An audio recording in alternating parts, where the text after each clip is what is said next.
Okay, so today I'm going to be giving you guys my review of the Chicago Sky and Minnesota Lynx game, Chicago Sky family. It wasn't pretty. Starting off with Angel Reese, as I always do, Angel Reese had a great game tonight. 22 points, 10 rebounds, she had 3 assists, she had 1 block, another double-double, another double-doubles, and Angel Reese's 9th consecutive double-double, a double-double machine, in her 41st double-double, okay? It's just automatic, and so, yeah, I really liked what I was seeing from Angel this game. I'll definitely highlight some of my favorite plays after this part and everything, but so many good things. I love the defense that she was playing on Nafisa Collier and all the way throughout the game. It's not always necessarily going to show up on the stat sheet necessarily, but I thought that her defense was really good this game.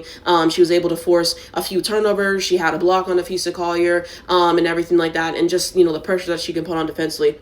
I thought it was great. I love me a good Angel Reese 20 ball. I love me a good Angel Reese double-double. So, we had those things, and everything she does doesn't necessarily show up on the stat sheet and everything like that, and sometimes they be messing up her stats. Okay, so yeah, but she had a great game, trust. 64.3% field goal percentage, 9 of 14. She attempted a 3. I'm glad she did. Made most of her free throws. Turnovers do have to be cleaned up, I will say that. And 66.1% true shooting.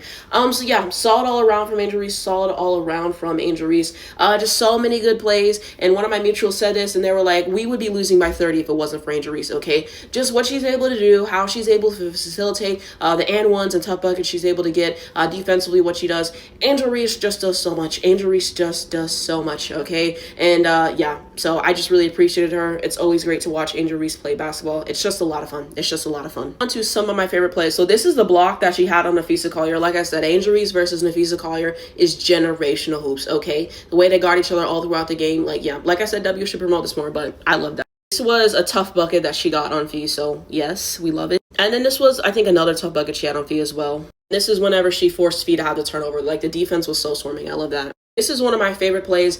So Angel gets in the paint. They're crowding her. She passes it to Camilla. Easy layup. Yeah, that was just a dime she had to Camilla. He also had another dime to Beck Allen. Threw it all the way across the court. It was just beautiful. Angel Reese as a passer, underrated. I wanted to add, but Angel Reese is generational. Angel Reese is a special player, a double-double machine, will do anything that it takes to win. After this clip, I'm going to have some records and stuff that she's broken, and I think it's showing her the last 10 games and everything like that and what she's been able to accomplish. And someone was saying this during the broadcast and everything, but they were just saying, like, what Angel's doing is not normal. What Angel's doing is really special, and we have to appreciate that. Like, that was kind of the gist of what they were saying, and I completely agree. You see all of Angel's stats, you see what she's able to put out on these games and everything like that, and you just get used to it, and you don't realize how phenomenal what she has been doing is. So I just wanted to say that it's something that I really appreciate, and I'm always going to push forward her stats and everything like that. There's so much hate against Angel Reese in the world and racism, and I think that's unfortunate and everything like that. I'm not always going to focus on it, though, because there's so much good that Angel Reese does that I want to promote and everything, but just appreciate what she's doing. She's really special. I feel like a lot of people are wrong about Angel Reese, and in 5-10 years or whatever it is, they're going to come around and act like they were here the whole time or whatever. They're going to be on BS and everything like that. But those who have, been seeing what she's been doing, we know that it's special, appreciate it, uplift it, and promote it every single chance you get. So I just wanted to say that. This is something else positive for Angel, but this is, her the last 9 games. More double-doubles in the span than any other player has all season. We love that. I'm pretty sure she's the only player averaging a double-double this season. And then WNBA players who have recorded at least 7 20-point double-doubles through their first 2 seasons. So Angel, Asia Wilson, Brianna Stewart, Candace Parker, Jonquil Jones, Nneka McKay, Tina Charles, and Yolanda Griffith. I mean, look at the elite company that she is in, okay? One day, Angel's going to be an MVP, trust. I saw this after I made the last video, but Angel Reese and Tina Charles are the only players to reach 40 plus double-doubles in their first 2 seasons. So great company for Angel to be in yet again. This was Angel and Fee before the game. This is what basketball is about. And Fee was asked about Angel before the game, and she was just saying that Angel's part of the future of the league. She has a long career ahead of her, and was just saying that, that's one of the reasons why we created Unrivaled, and she saw a lot of growth from Angel in Unrivaled and in the league this year, and was just, giving her praise and everything like that. I think after the last game, Angel was giving Fee praise, and she was saying that Fee's husband is like a trainer, and she was saying that, she worked with them a lot in the offseason, it helped her, and that, he texts her all the time just to check up and everything. So I love their connection. I love how good that they play against each other on the court, the way that they got each other. You can tell that it just means more, and then off the court, just the support. So like I said, I just love the matchup. I'm going to say that every time. This was the pre-game fit. Always like to show these. I just saw this tweet. I had to throw it in, but it said how this entire game felt, and it had the starting 5, and they just edited Angel Reese. That's all. Exactly. Angel Reese impact on his team don't get talked about enough, bro. Angel was on a tear. Bro. But like tweets like this are so funny, bro. They did it with Paige early in the season. They were like, watch my aces, and they just edited Paige on the starting lineup. But bro, this is so funny and it's so true. I agree with from the game this one. Paige ain't ever lied. All 15 do is travel. Exactly, because Jessica Shepard traveled yet again this game. She's always traveling, child. This one, the Sky will be playing so well, then have a mental lapse for 2 minutes and give the whole lead up. Exactly what happened at the end of the second quarter, which I'll talk about. This one, Fee and Angel, a special matchup. Exactly.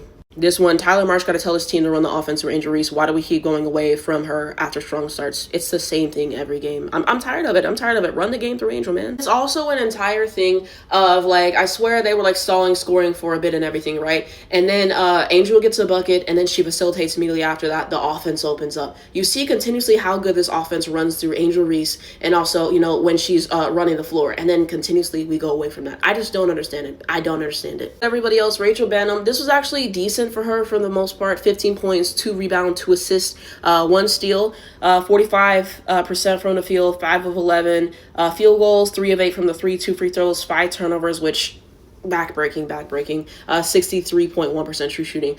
So yeah, good for the most part. Like I say, I still think that Rachel Banham at the 1 is not the answer, and I'm gonna keep saying that all season. She has some good moments, but I don't like it. 5 turnovers.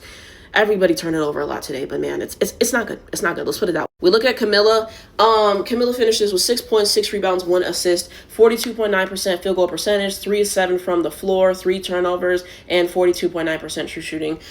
This was not good for Camilla, just because she just kept not finishing the basket. You're right there at the basket, and she kept not finishing.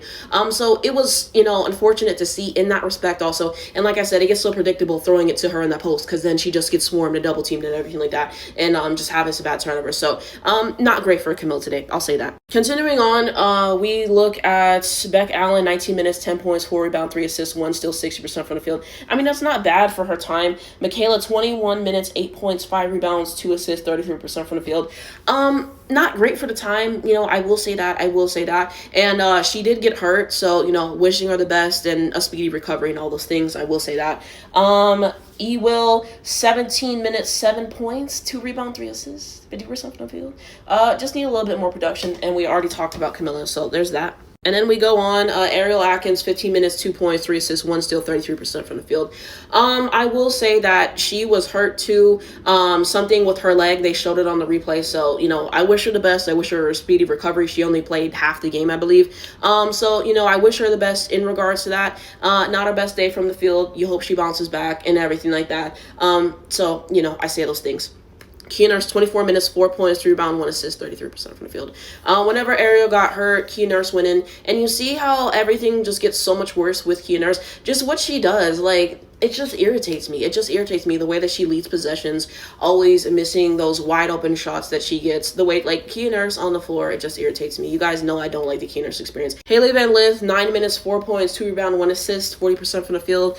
I agree with people. Haley Van Lith is not a point guard, okay? She had some bad turnovers. I don't know how many that she had. I would have to look at that.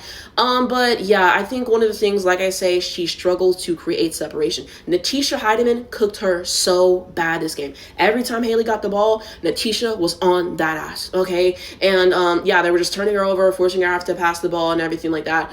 So yeah, I mean, they try to set screens and they try to help her and everything like that. But, you know, she also has to develop. I'm trying to give grace because this is her first year, but it was not good for Haley Van Lith today. You know, let's put it this way. So you just hope she continues to get better, but Haley Van Lith is not the answer for point guard. I can tell you those things. Mojeff didn't play, Westball did not play, and as we know, Sloot is out, so we see that. Now we'll look at advanced metrics for today's game. So first quarter, 28-24, the Lynx take it. So in the beginning, I actually thought that both teams were playing well. It was really bucket for bucket, honestly. Defensively, Chicago was not great this game. The Lynx were able to get too many threes off multiple times, just not knowing what to do on defensive assignments. And by the time they're shooting the three, like, you're everywhere else, and you're trying to zoom there to try to contest a shot, and it's too late for that. Got to do better at pressuring them, at, you know, double teaming, at trapping. There was moments of that where they did that to Nafisa Collier, and, you know, there were moments of good defense of, you know, steals and blocks and everything like that. But the defense against the Minnesota Lynx throughout this game, really, I thought wasn't good enough. You just have to put more pressure on them. You have to turn them over more, force them into mistakes, okay? So they just weren't really able to do that. Could stand to jump the passing lanes more defensively. It just was not good enough, you know, to be honest. So you see the first quarter is really bucket for bucket. Second quarter, we outscored 22-16. So, some good moments there, some good moments there. Third quarter, they outscored 24-17. At the end of the second quarter, we had some bad turnovers. They were able to score off of that, and that was really the momentum shifter. Third quarter, we had some good moments, but, third quarter on, they really just took over for the most part. 24-17. And then fourth quarter, 23-15. So, wasn't great.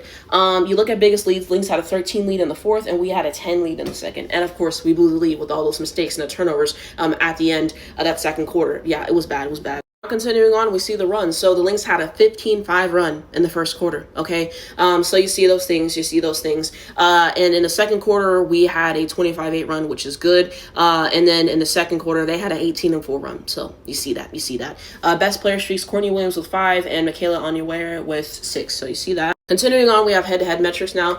So the Lynx shot 33 of 71, 46.5%, which was worse than us. We actually shot better, 29-60. Like I say, still continuous issues with the shot selection. Just taking too many threes, taking contested shots, taking contested layups and moments, and everything like that. And it's like you have to be aware. You have to see that there's 3 people around you. I'm probably not going to make it, and kicking out the ball and having smarter plays, having more high-low, having more pick and roll, and doing all those things. There was a play I saw. Angel was wide open, and Rachel took the shot, and thankfully she made it. But it's moments like this where I talk about where we could be setting up easy plays for each other. We had moments of doing that, but we have to do that throughout the entire game. Okay, so that was a problem for me, and the Lynx just play better. They just play better, even though we shot better from the field technically. From the 3, we were 7 of 16, so we're technically a better percentage, but they made more, 12 of 32. We're not a great 3 shooting team. I go over this in every video. Free throws, we actually basically evened out, so 13-16 for us, same for them. So yeah. You have that. Turnovers, 19-12. It's the same continuous issues with the turnovers. You have passing it out of bounds. You have passing it in traffic when you have multiple defenders right there. You have shot clock violations, okay, and traveling and all those other things. A lot of these turnovers, I say this in every video, I get tired of repeating myself, are completely avoidable. So many bad passes. We have to do better taking care of the basketball. I think they said Chicago Sky averaged 20 turnovers a game. I think they said that last game. It's bad. And when we had those turnovers in the second quarter, it was bad. And then they really turned us over in the third and the fourth quarter, and they were scoring off of that. It was really tough to see the amount of turnovers. And I think that's one of the big reasons why we lose this game, is because we kept turning over the basketball. You can't do that, especially against Minnesota Lynx. They will make you pay, okay? Barely won the last game, and we had, 18 turnovers? So you have those things. Rebounding, 38-37. So Cassandra do better with that. Assists, 19-26, so got out assisted. They had more blocks, 6-1. Defensive rebounds, 27-25. Offensive rebounds, 7-9, and points off turnovers, 15-24. So yeah, they were able to turn us over more and capitalize off that. So you have that. Then continuing on, points in the paints, 34-36. So we did better, which is good. Fast break points, 16-9. What do I always say? That we're not good in transition. We can't get there fast enough to contest the shots on transition and everything like that. What was that play? Bridget Carlton or somebody, they had a 3 in transition, bro. Why is nobody around there to stop that? It was wide open. You have to do better in transition and stopping them from getting out in transition and everything like that. My Dallas Wings, I say a lot of the same things. Really bad in transition. Really, really bad. And then we see the second chance points, 5-7, steals, 14 steals. And then we only had 3. Personal fouls, 18-14. So you see those things. So why do I think that the Chicago Sky lost this game? It's multiple things, of course. I guess the first thing that I'll start off today was just the amount of turnovers that were had. I think that that's the biggest reason probably why we lose this game, when you see us having 19 turnovers now, it says. You can't do that. You can't do that, especially against the Minnesota Lynx. Just have to be better with the way that we pass the ball, especially those post-entry passes and everything. We got turned over on that, and it was just bad with the turnovers. I think that was the biggest thing, because we were doing well, and then at the end of the second quarter, I already talked about that, but that was it, and just the amount of times that they turned us over and were able to capitalize off of that, and just the pressure that they generated in general. So I really think the turnovers, that was a huge thing. Our defense was not good enough. We have good moments of defense, but as a team, the defense is not good enough. It's not good enough. Generally, and everything like that. Kayla McBride hit some threes. Nafisa Collier had 4 threes this game. They have 12 threes as a team. Perimeter defense is not getting it done. We have to play defense without fouling. We can't send them to the line. You're sending Nafisa Collier to the line, who is one of the best free throw shooters in the league. So you can't do that as well. Everyone not being able to step up. We had 3 people in double digits today. Okay, we had 3 people in double digits today. Angel carried. Angel did everything that she could. Everybody else, we got to do more. We got to step up. We got to make shots. We have to make smart shots. We have to set more plays for each other and everything like that, and not shoot ourselves in the foot with the turnovers and fouling and all those other things. So I think there's that. I think there's that and everything like that. So I think that's the big thing. I think that's the big thing. Just everyone as a collective not being able to show up and be able to make those buckets and everything like that. I saw someone say this, but we can't really go bucket for bucket with the Lynx. We can't really do that. So you had that. You had Ariel going out, which, I feel like was very pivotal because she's one of our best guards, one of our best defenders. So we're getting worse offensively and defensively because she's out. Michaela was out. So you have those problems as well. And just not really being able to keep up after the first half and everything like that. After those things, Lynx really took control of the game and did what they had to do, and we couldn't really bridge the gap. So I think that those are the big things in terms of why I think Tyler's rotations also have a part in it, of course, because Kia Nurse, I'm tired of her playing so much time and everything. I understand Ariel went down. I wish her the best, as I said. But Kia Nurse, I would rather see Maddie play. Kia Nurse is not consistent enough offensively, and she's a defensive liability. Why he gave her so much time, I do not know. Not having the IQ of the floor, not playing together, and just bad moments through the stretch. But yeah, you guys can let me know down below in the comments why you think we lost this game. Look at the Minnesota Lynx side. So first off, starting off with Nafisa Collier, one of my clients, one of my favorite players. Nafisa Collier balled out today. 29 points, 3 rebounds, and 5 assists. We had 3 steals, 1 block, so getting it done defensively. 50% field goal percentage, 7 of 14 from the floor, 4 of 7 from the 3. Made all of her free throws, only 2 turnovers, which is good for Nafisa Collier, and 77% true shooting. Nafisa Collier played well today. Able to get some tough buckets, able to get some and ones. The 3 ball is back for Nafisa Collier. I don't remember what stat that they said. I think they said she was 0 of 14 from 3. I might be wrong. But it's been really bad from 3 if you've been watching all the Lynx games. The 3 ball came back. Able to hit some threes, which I think made a difference. Able to get some moments at the rim and just buckets to go. And Nafisa Collier just being Nafisa Collier. She only continues to strengthen her MVP case. I thought Nafisa Collier was phenomenal today, capitalizing on the free throws, offensively, defensively. Like I said, I love the matchup with Angel. There's really nothing that Nafisa Collier can't do. She's an awesome player. And like I said, very underrated for her production in this league continuously. And yeah, any chance I get to hype up Nafisa Collier, I'm going to take it because Nafisa Collier hoops is just good hoops. I'm sorry. And this is something for Nafisa Collier, most 25-point games this season. Nafisa Collier has 10, okay? And everybody else has 5, okay? So she's just continuing to separate herself in this MVP race with her continuous production and what she is able to do. Nafisa Collier is just tremendous. She really is. So what a season that she is having and everything. I hope she gets that 50, 40, 90 season. But yeah, she keeps playing like this. MVP coming, but great game for Nafisa Collier, of course. At Courtney Williams, so she finishes with 18 points, 8 rebounds, 7 assists, 4 steals, and 2 blocks. Damn. 43.8% from the field goal percentage, 7 of 16 from the floor, 2 of 7 from 3, made both for free throws, only 1 turnover, and 53.3% true shooting. I'll give Courtney her 6s today. I could never give her a 10, but she did what she needed to do today. Not efficient from the floor, but still finishing with 18 points, still getting it done with the assist, and defensively, I thought, this was a solid game for Courtney Williams, so I will give her that. Continuing on to Kayla McBride. So this was actually a decent game for her. She's getting back. Because we know that, it hasn't been great for the last few games. She finishes with 17 points, 5 rebounds, and 4 assists, 1 steal, 53.8% field goal percentage, 7 of 13 from the floor, 3 of 8 from the 3, 2 turnovers, and 65.4% true shooting. Yeah, this was a better game for her. Able to knock down some threes, able to get some other shots to go and everything like that, getting a little crafty with it. So yeah, we needed this. I think she had 17 points the last game and everything like that, but we were better from the floor today. So, I hope that, it gets consistent again, because she's typically really consistent. Past few games haven't been the best, but today I thought this was a good showing for Kayla McBride, so we up. We look at everybody else. Bridget Carlton, 30 minutes, 11 points, 5 rebounds, 2 assists, 3 steals, 1 block, 50% from the floor. So, hey, we in double figures. I will take that today from Bridget Carlton. And then Atlanta Smith, 25 minutes, 4 points, 7 rebounds, 5 assists, 1 block, and then 40% from the floor. The thing with Atlanta Smith is the offensive production, for the most part, hasn't been great. I think she's had a few solid games this season. The Commissioner's Cup game, and what was it, last game? She's had some good games this season offensively, just needed to be consistent. That's all that I'm saying. Defensively, she gets it done. Defensively, I will say. She kind of got in foul trouble this game. She got 4 personal fouls, so got to be better about those things, but the offensive production has to be there consistently. That's all I'm saying with Atlanta Smith. And also, she keeps missing easy layups, which I say every single video, and of course she missed another one. I mean, sky is blue. Of course she did.